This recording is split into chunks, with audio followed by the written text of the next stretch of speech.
problem. 3, 2, 1. Good evening, guys. We're running a couple minutes behind, and I apologize for that. Tegan is in Ohio visiting her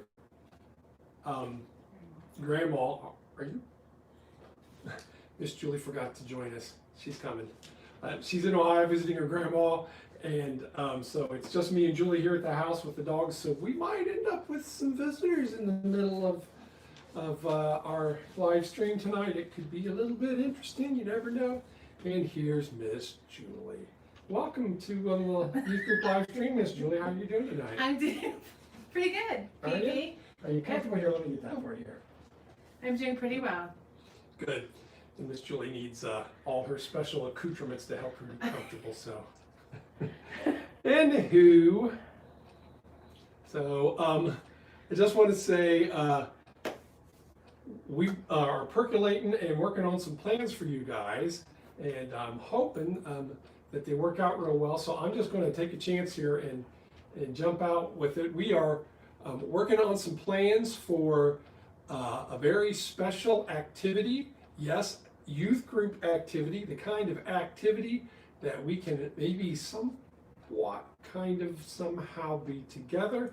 And we're going to call it, at least for now, we're going to call it youth group at the drive-in.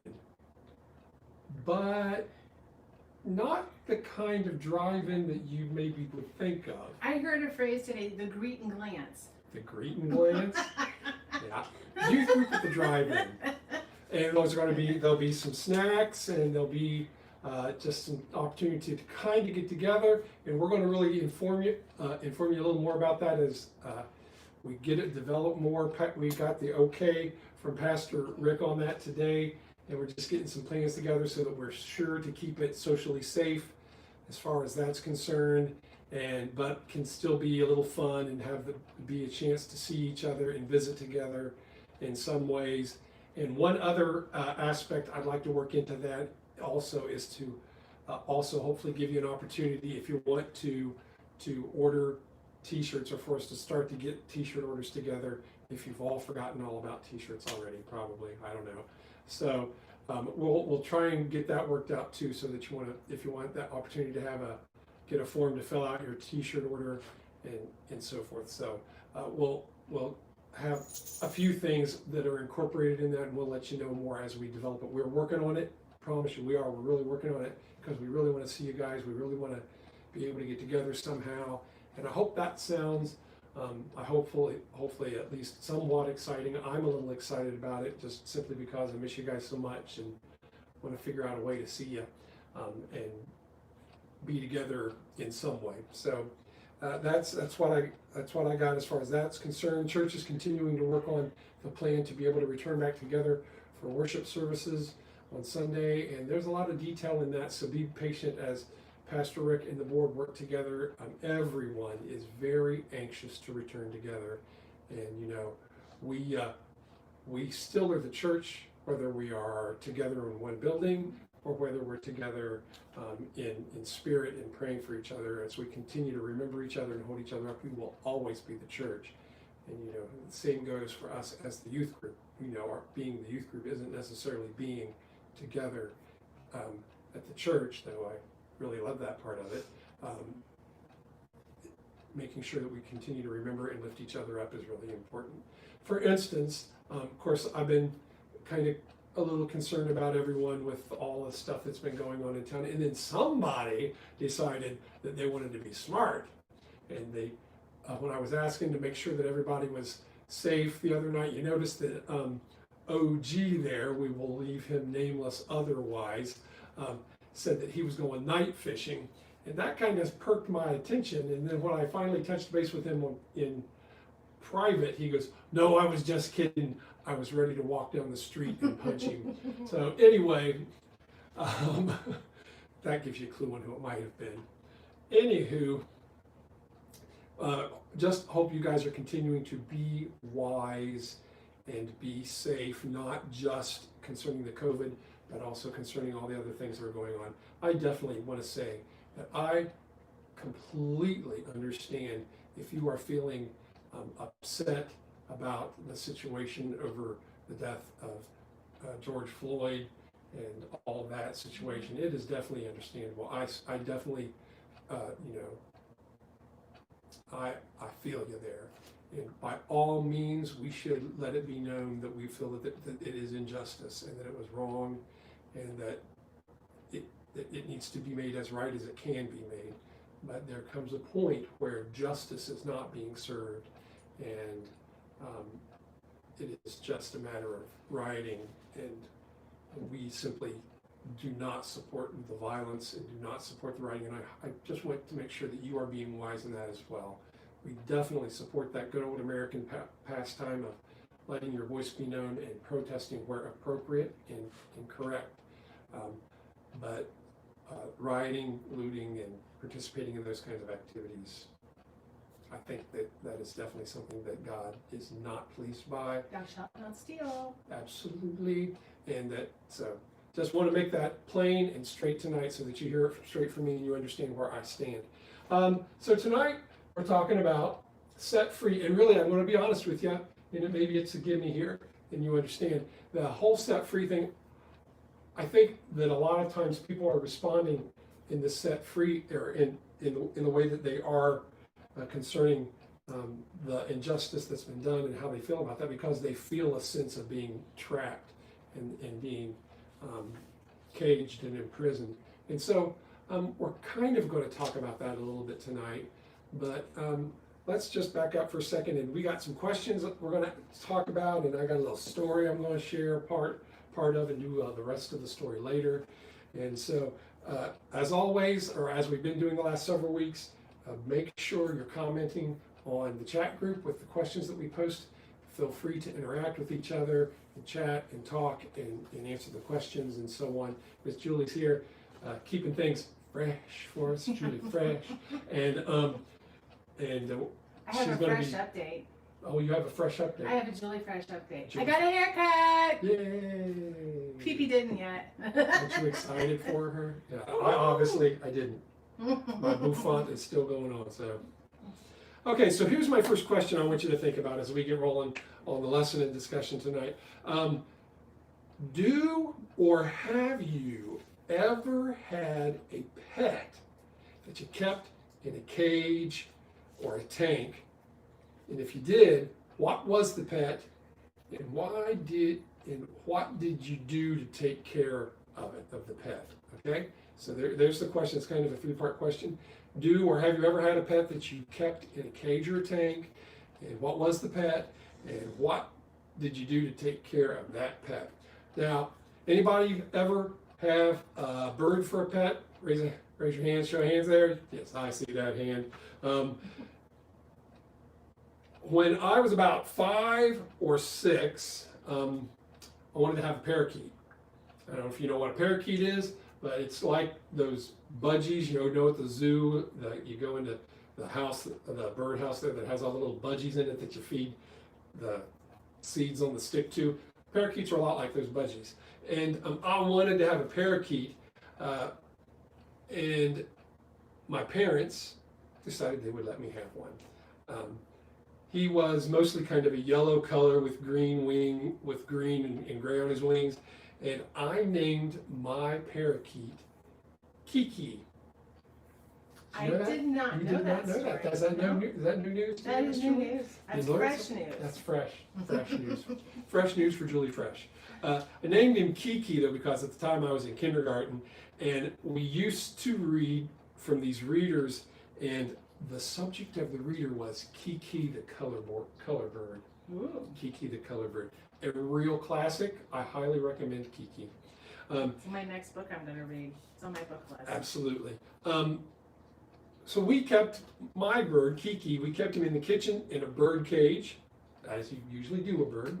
And he was, of course, given bird seed, and we gave him water, and he had the little shell thing hanging inside the cage so that he could keep his beak sharp and trimmed up, because if you didn't, the beak would keep growing, and so he needed the little shell thing in there to do that. And that's where I'm going to end the story about Kiki right now. got you all primed up. You wanted to hear more, didn't you? Yeah. But that's it's Kiki. What That color was Kiki? I just told you he Right. was yellow. Oh, okay. He was yellow. He had green and gray wings. Okay. So, Miss Julie, did you have any pets? No, You had no pets? no. We didn't have pets. Why not? Well, because my mom and dad didn't want a pet. They felt like they were already busy with 3 kids. We were all girls. But we did have, one time we kept a dog named Honey, who was a bloodhound for a friend of my dad's. But that was the only time we were that close to having a pet. So you almost got a bloodhound. Yes, But you named didn't. Honey. Yeah, but we didn't get to keep her. You lied. No, you asked me if I have ever had a pet. I said, did you ever have any pets? Yes. And you said no. I was assuming you were talking childhood. I am not a liar. We didn't have pet. I never had a pet until after we got married. Until after we got married. Oh, and And then specifically after we had kids, until after we had children as well. Yeah. not goats. Not goats. No. No goats. If you had a The goat. kids, goats, not Oh. children, Oh. kids. No, we didn't have. Yeah, we had kids as children, but not goats. See, now you're confusing me. So. Well, I think we'll move on from that. So you guys. Yeah, thanks, Miss Julie. So Hannah had a fish. Addison had a fish. And Hannah says that she would feed it and clean its tank. So I'm just curious, Hannah, when you fed it, or when you, cleaned the tank, did you take that fish out and just lay it there on the table while you were cleaning the tank? Is that what you would do? I kind of doubt it. Anyway, Miss Sarah had a fish and a snail. These are And a turtle. and a turtle, oh my goodness, fish, all at the same time? Were they all at once or at separate times? What do you think? Okay, you can let me know here in just a second. These are all definitely things that you would keep in a tank or a cage, right? Mm-hmm. Tank or cage. And how did you take care of your fish, and how did you take care of a snail? What do you do to feed a snail? I'm just kind of curious because I know you give like a turtle, you give them like lettuce or something like that, right? Okay, and I hope you guys aren't seeing what I'm seeing because it looks like everything's just really all goofed up. And I hope that you're not getting that same stream. Anyway, it looks okay. It looks like it fixed itself there. So okay, cool. Fish and snail now. So is it your fish and snail, or is it Bree's fish and snail? In turn, when you were little, how do you feed this? What do you do to feed a snail? Very slowly. Yeah. Snail cleans the tank and eats the slime. Oh. So do you add slime to the tank? No. Oh, okay. I just went. Okay. All right. So here's my next question. Why Have do you we? ever not watched Finding Dory? Finding Nemo. No, I've never watched Finding Dory. I have watched Finding Nemo. Why do we keep pets in cages? Why do we keep pets in cages or tanks? Now, most of you who have done pets or tanks or cages have done the tank thing with fish, your snail, your turtle, so on. So why do we keep pets in cages? While you're thinking about that, most of the dogs I have had over the years were not caged. They are, we'll say, free-range pets who can just roam around, I suppose, wherever they are. They were free to go around the house, except for one. Now, my dad had a half bulldog named Hypotenuse. You know Hypotenuse, the hypotenuse of the right triangle? Yeah, my dad was a surveyor, and so that's a surveyor's name for a dog, Hypotenuse. Anyway, if you know what a surveyor does. And she was a very, very excitable dog. Have I ever talked about Hypotenuse? A little bit, Little but not bit. not too much. And she was like half boxer, half bulldog. So she was like, rah, rah, but she was like very, very excited. And so I remember one night she had gotten loose. and I'm sorry, let me back up a second. She, because she was so excitable, she had to stay outside of the house, and we had a kind of a pen set up for her that was a nice sized pen, so she had plenty of room and space in the pen. But I remember one night she got loose from her pen, and she was running around, and my mother opened up the back door and called her name, and so Hypotenuse came running inside. Now my brother and I shared a room together for our bedroom, and that night we heard the clump, clump, clump, clump, clump, clump of Hypotenuse's paws coming across, and the last thing I heard was my brother yelling, "No!" and Hypotenuse leaping across the room and landing, boom, right on top of my brother, my older brother. It's because she was very excitable, very affectionate, and she loved Tony. I don't know what it was about Tony, but she loved him, and yes, it is Tony, like Anthony's dad, not the same guy though, right? Right, okay, let's make that clear. She needed to be outside in her pen because she was so active, she was so strong, and she would get so excited, so she really needed to stay outside. She was not an indoor dog. So, Miss Julie, what are some reasons that you think that people keep pets in cages? To protect them. And Protect so they don't do their business all over the house. Okay, so don't do business over the house. What do you mean to protect them? To keep them from getting out. To keep them from getting Yeah. out. Because Hypotenuse really, she We've needed had to be. some people to respond to this.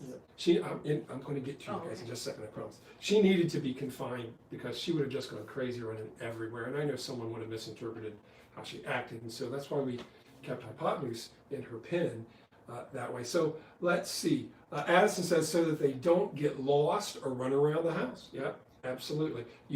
Sometimes you need to confine them. Bart says for protection. So Bart, I'm curious if you mean for their protection or for other people's protection, because I know some people have dogs that are, and on purpose have dogs that aren't as nice as some other dogs. So, but probably for both reasons, I think.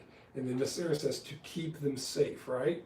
Those are the reasonable reasons, aren't they, of why we might keep a pet cage. Those are the good reasons. I think some people, though, use other reasons for caging or putting a pet in a cage or in a tank. Sometimes it's not really that great. Sometimes they don't really care for their pets so well, and maybe they'll put them in a cage and they'll shove a big dog in a little cage, and that's not good. It's because they just want to get rid of the dog for the time being, and they don't care what happens to that dog, right?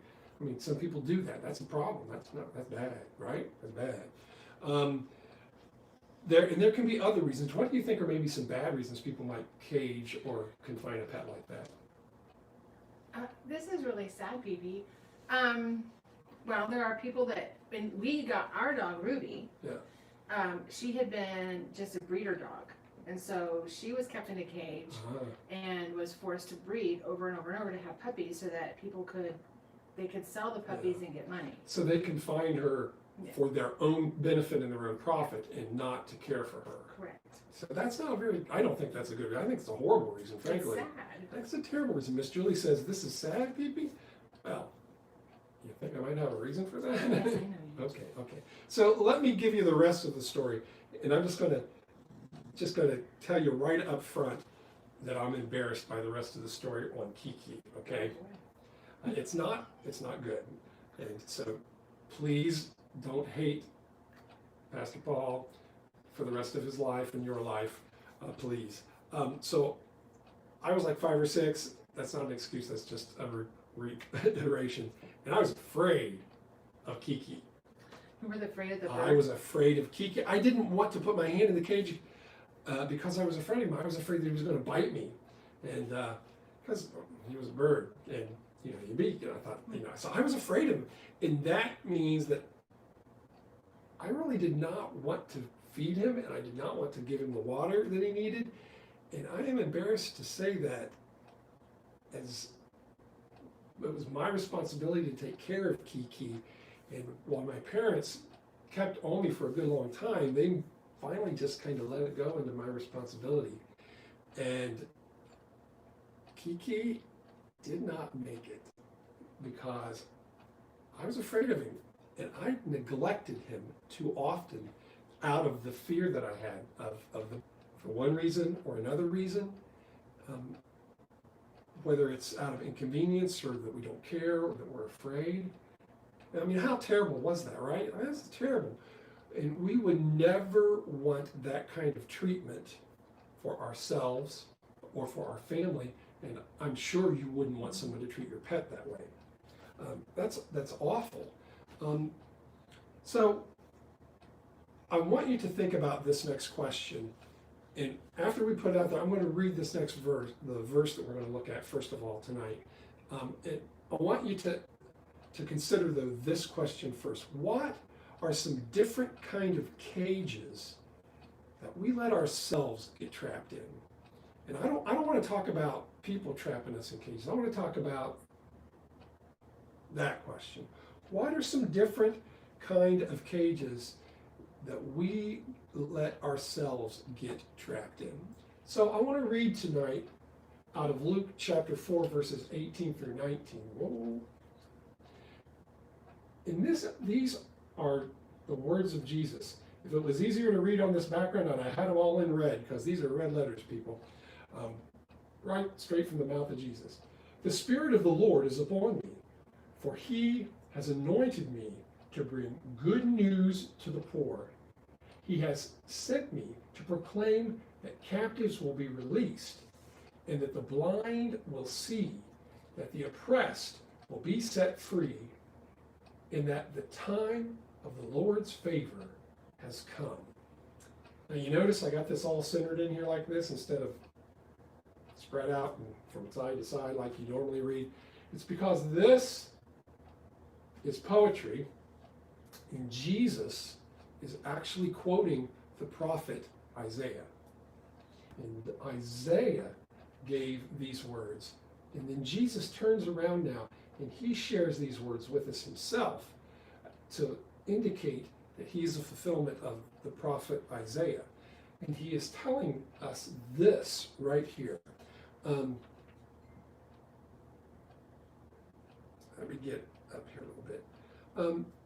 So Julie, I want to ask you, have you ever let yourself get trapped in some kind of a cage or let yourself get in a situation where you felt like you had been held captive?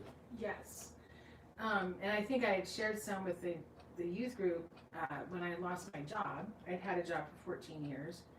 And after you lose a job and you are looking for another one and you cannot find one, things are just not opening up. The cage of fear, anxiety begins to take over, and you begin to let that kind of eat at you and eat at your mind. You get, you kind of cage your head and your mind a bit. You kind of cage the unknown, and it begins to, or it can, if you allow it to cage your heart.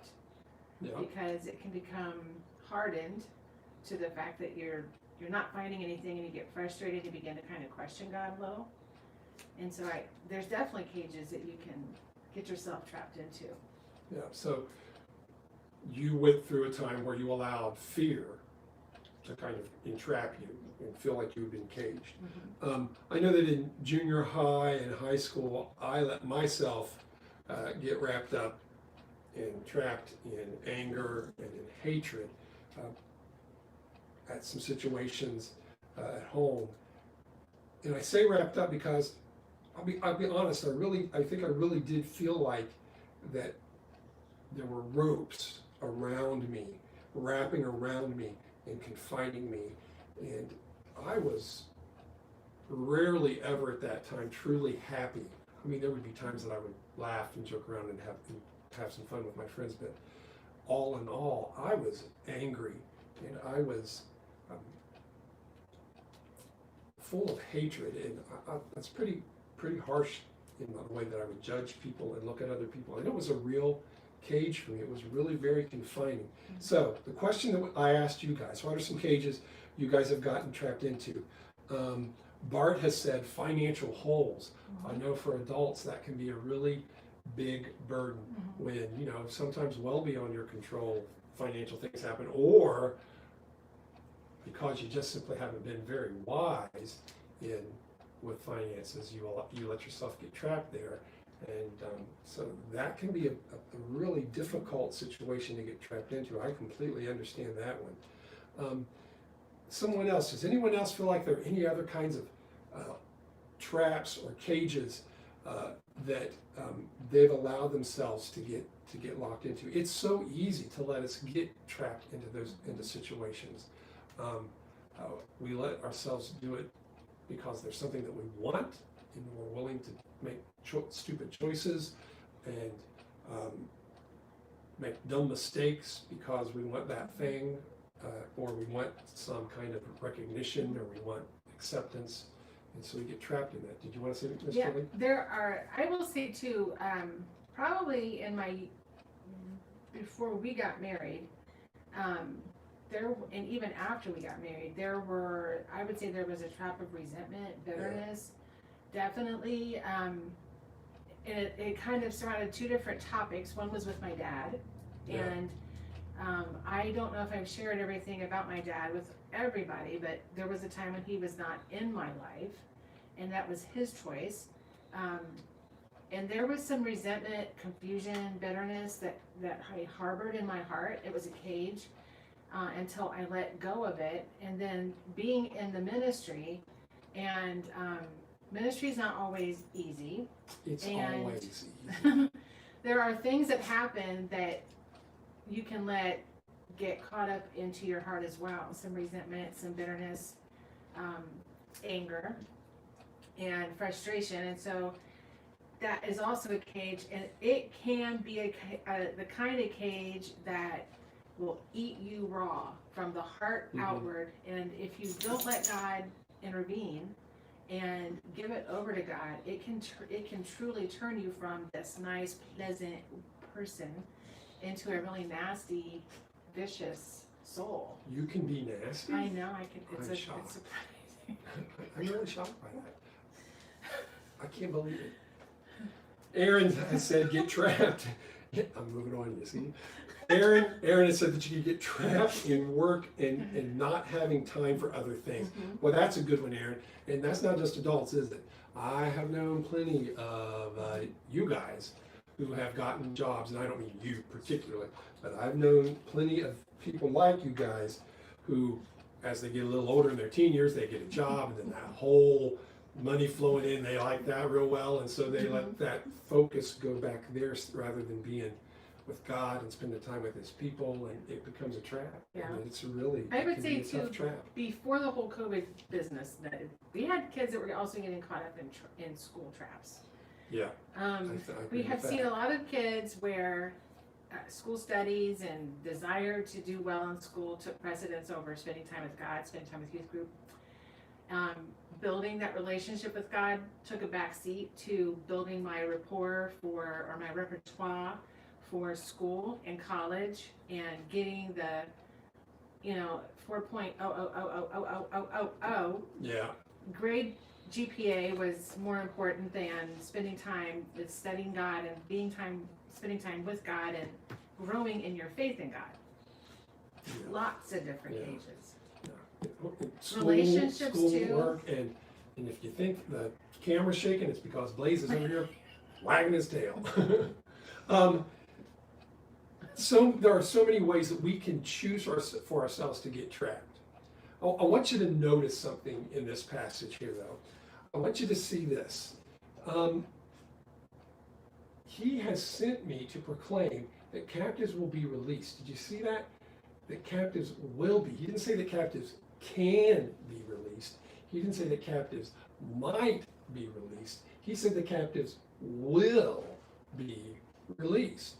And he goes on for that. He says that the oppressed will be set free. It's not a possibility of freedom. He's saying they will be set free. Jesus tells us that this is going to happen. It's going to happen. You know, we get trapped and we get confined and we get caught up in stuff and we think, I can't get out of it. I can't get free of it. I'm so trapped. I'm so confined. I just can't get out of the spot that I'm in right now. How can I ever get out of it? How can I ever give it up? Because at some point it even becomes like an addiction. And that much is true. The fear becomes an addiction, and the hatred becomes an addiction, and the work becomes an addiction. It becomes something that we just get stuck in and we can't get out of. So remember I talked about like I felt like I was wrapped up in ropes. But Jesus tells us that captives will be released and oppressed will be set free. And that can, not just can, but it will happen for anyone. It also, I've already been there. If a person is oppressed, it stands to reason that there has to be an oppressor, right? Mm-hmm. So if someone's oppressed, there has to be an oppressor. So here's my question. Who is the oppressor or the one that takes us captive? Who is the oppressor or the one that takes us captive? Now, in just a moment, we're going to take a look at a few lines from the song Free as a Bird that I asked you guys to listen to now. I hope you stopped and listened. Lover and Collective, they are just so refreshing. Truly refreshing. Anyway, they're so upbeat and so lively and so encouraging, and I don't know, you just get this sense of joy from their music, at least I do.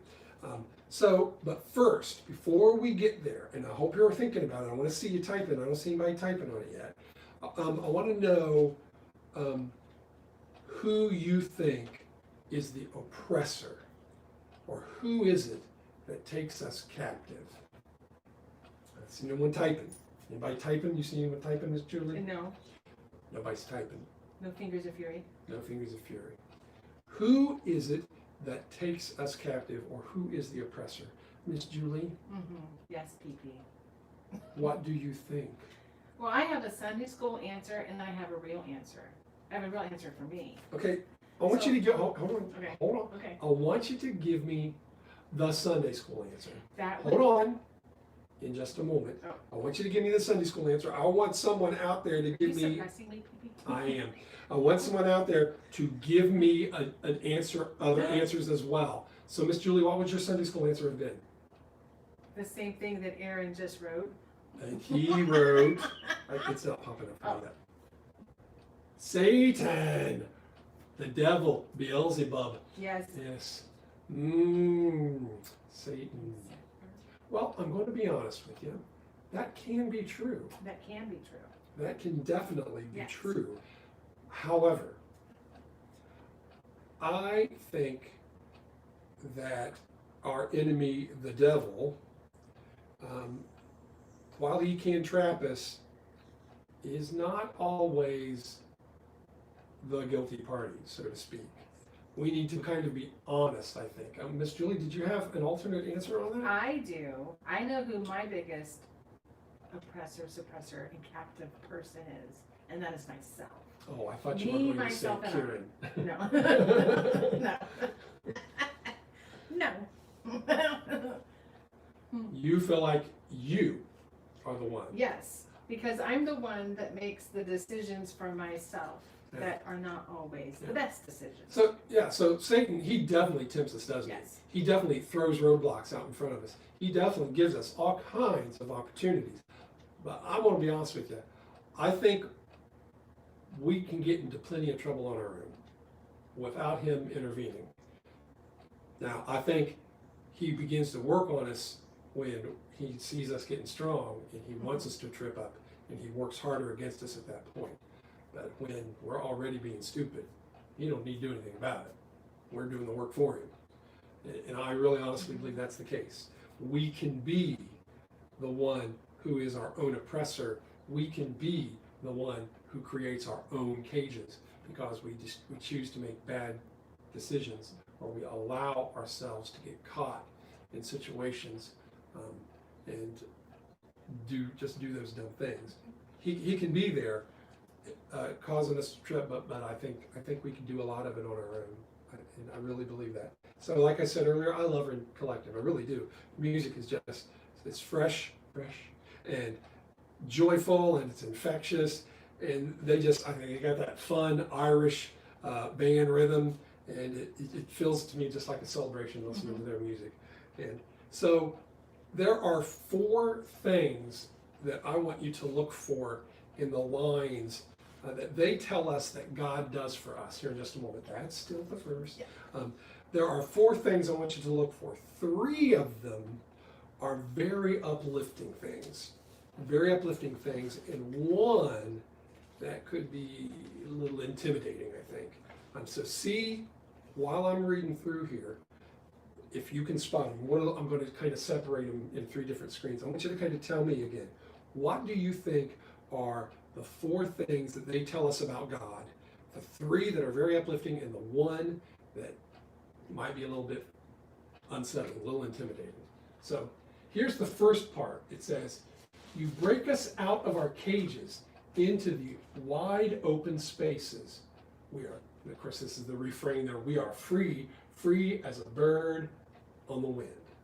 That's the first one. So take a look at that for a second.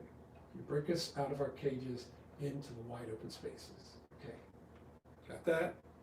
Next one. No prison wall can contain us. Your beating heart makes us fearless. We are free, free as a bird on the wind. So they're going to take a look at it. No prison walls can contain us. Your beating heart makes us fearless. We are free, free as a bird on the wind. Okay, ready? Last one. Last one. Take us beyond our horizons, leading us into your wilderness. We are free, free as a bird on the wind. I hope you watch those close. Hold on. Go back real quick. This first one. There's the second one. There's the third one. So, what do you think? Anyone got any ideas? Can you name me at least one of the 3 that you think are very uplifting that maybe God does for us, or that God does? You got any response? You got a response? Nope. Response? No.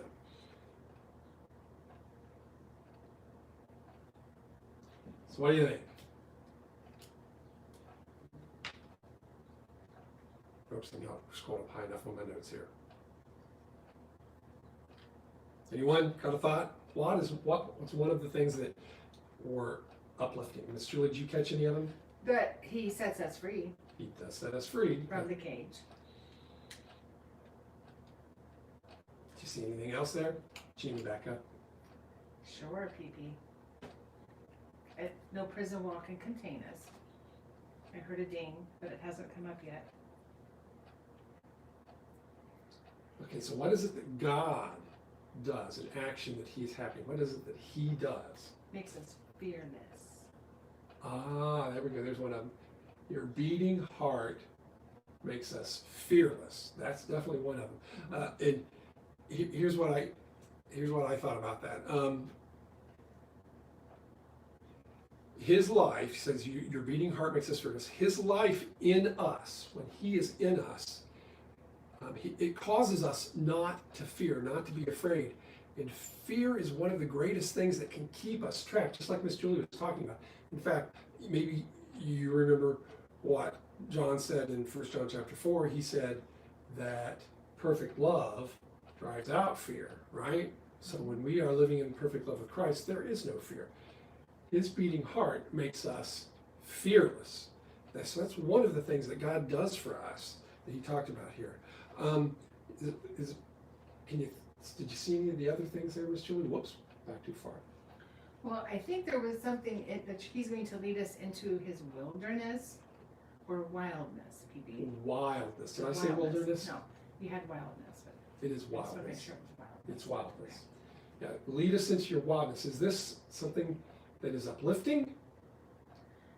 Yes, I think it can be. Did you have it? That sounds like you But got a it's blood also, on there. well, it's also a little fearful. It's a little It's intimidating. Yeah, Yes. it's a little intimidating. 'Cause Yeah, and that is the one. That's the one that's intimidating. So This one's kind of has two in it though. So you lead us into your wildness. That can be intimidating. But what's that first stanza? It says, take us beyond our horizons. That to me is very uplifting because it says that Jesus enables us to see well beyond what we can see from our own ability. And that he helps us to see beyond what we think is possible, and we're able to see what he holds ahead of us and what he can do for us. He takes us beyond our own horizons and what we think we can possibly do. And that's very uplifting. That, I don't think I can get out of this. I don't think I can get past this, but Jesus helps me to see beyond that and past that in my life. And then comes the sort of intimidating part when he says, leading us into your wildness. Now, this can be kind of intimidating. So, because who wants to go into the wild or to the unknown? I mean, right? Yeah. I mean, I will say that we have a lot of wildness going on in our streets right now, in some of our cities, and it is scary. It's intimidating. So wildness is often maybe not really a great time sometimes if you're, you just don't know what to do. But, Jesus goes with us and he walks us through the dangers. He walks us through the pitfalls that can trap us. He leads us into the wildness. It can be dangerous without him, but it's his wildness. It's the path and the plan he has for us. And there can be excitement, and there can be adventure, and there can be growing and new experiences, but it is definitely the unknown, and it definitely could contain dangers that if we don't have him with us, it could be bad news. That if we go with him into that wildness, then it can be something very, very awesome, something really incredible. We missed one more. He said right at the beginning, I'm going to go back here real quick. He says, you break us out of our cages. He's the one that breaks the cages. And that means we don't have to do the breaking. That means I'm not the one to set myself free. Jesus is the one that does the setting free. He is the one that comes to me. He helps so that I am able to be free from the situations that I couldn't get out of. But he does it for us. But in order for him to do it for us, we got to trust him and believe that he can and that he will do those things for us. So he breaks us out of the cages. He helps us to be fearless. He takes us beyond our horizons, and he leads us through wildness. Now, I want to read you one more verse before we close tonight in prayer. And that is out of Galatians chapter 5. Out of Galatians chapter 5, verse 1, Paul says, it is for freedom that Christ has set us free. Kind of redundant, isn't it? It is for freedom that Christ has set us free. Stand firm then, and do not let yourselves be burdened again by a yoke of slavery. And it's not talking about an egg. It's talking about a device that binds us and controls us.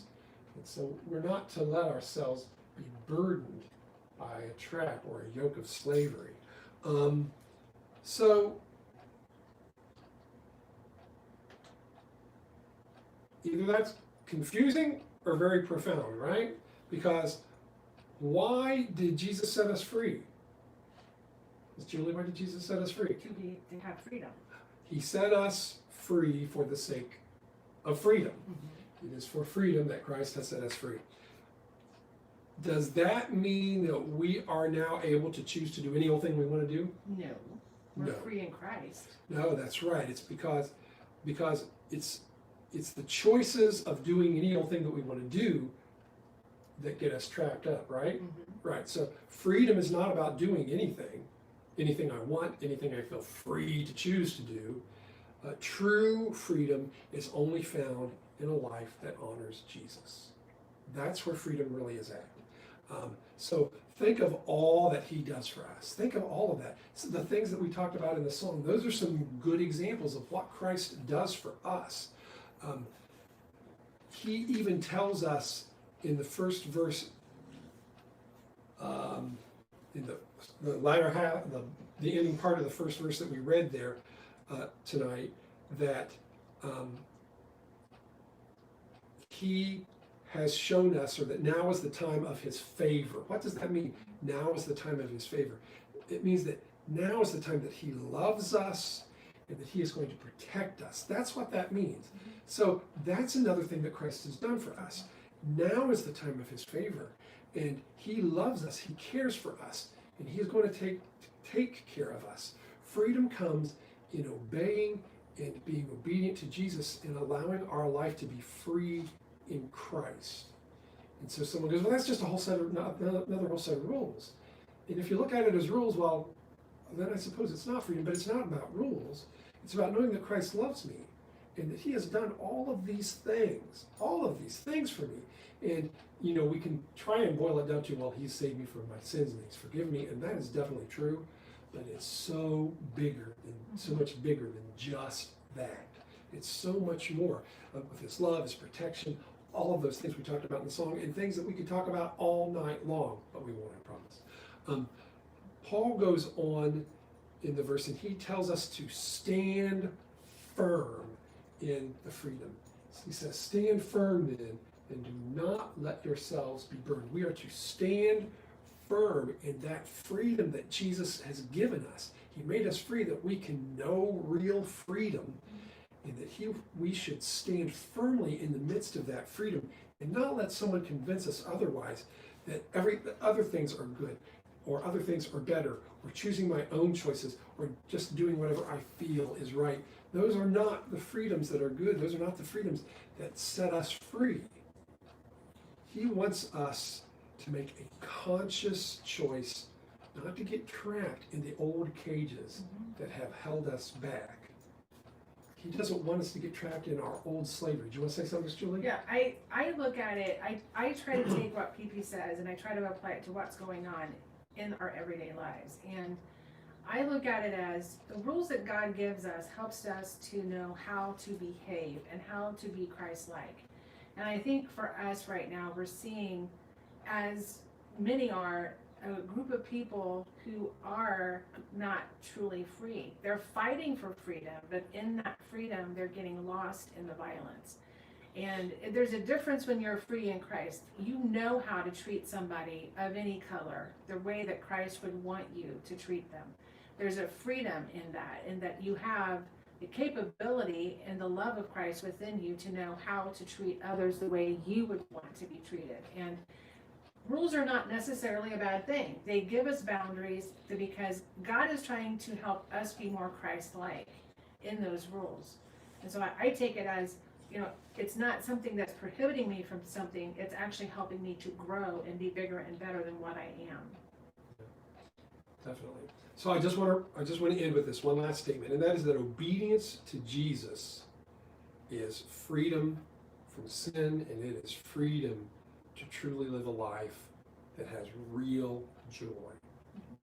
That's the real freedom. That's how we are set free from all of those cages, from all of those things that trap us.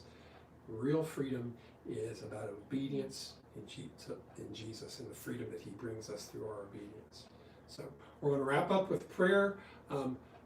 Again, just hope you're excited on the news about the whole drive-in with youth group thing. And if you got any thoughts or ideas about it, shoot them over to us. We'd be happy to hear ideas you may have. But we do have some things percolating, and we're going to hopefully get some of the firmer things out and going. And hopefully by next Wednesday, we'll have some firmer announcements to make in that direction. So we're going to close up with prayer, and I'm going to ask Julie to close us with prayer tonight. Father, we thank you for PP's lesson. We thank you for the fact that you can set us free. And I know I appreciate the freedom that you've given me to be able to live my life in a way that hopefully brings respect to you and to bring love to you, to show others the freedom that I have in you. So I just pray that you'd help all of us to ponder and reflect upon this lesson. What is it that's caging us? What is it that we need to set ourselves free from, and have that honest prayer and honest conversation with you, to ask you to help set us free and to welcome your full embrace of love and salvation. We pray for that freedom to begin to flow across our country, and just help all of us, Father, to be the good leaders that you'd want us to be, the good examples of your love and in that freedom. And just be with us, help guide PP and I. We've got ideas that we want to do to try to get people together and see each other, but we want to be respectful of the rules of COVID and not go over too much. But Father, we miss seeing everybody, and we miss having that fellowship and being able to spend time with one another. So just help us, give us guidance, give us the knowledge that we need in order to put all of this together. Help us to be patient and just expecting to know that your hand is going to be in all of it. We thank you for what you've done, for the ways that you're providing for us and taking care of us and keeping us healthy. And we love you, Father. In Jesus' name, we all say amen. Amen. And just want to say again, guys, love you, miss you, be safe, be wise. Reach out to us if you need anything, any of us, any of the adults. If you're not on the youth group chat and you need to get included, or you need to get someone included, please reach out to me and let me know. And so I guess that's it. Love you guys. Talk to you next Wednesday with hopefully some news on youth group drive-in. Talk to you later, guys. Have a good night. Love you.